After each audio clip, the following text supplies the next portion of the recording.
ঠিকানা না রেখে ভালোই করেছো বন্ধু, না আসার কোনো কারণ সাজাতে হবে না তোমার।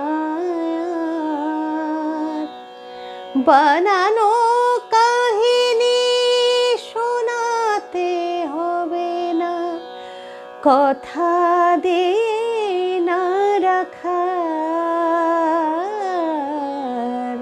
ঠিকানা না রেখে ভালোই করেছো বন্ধু।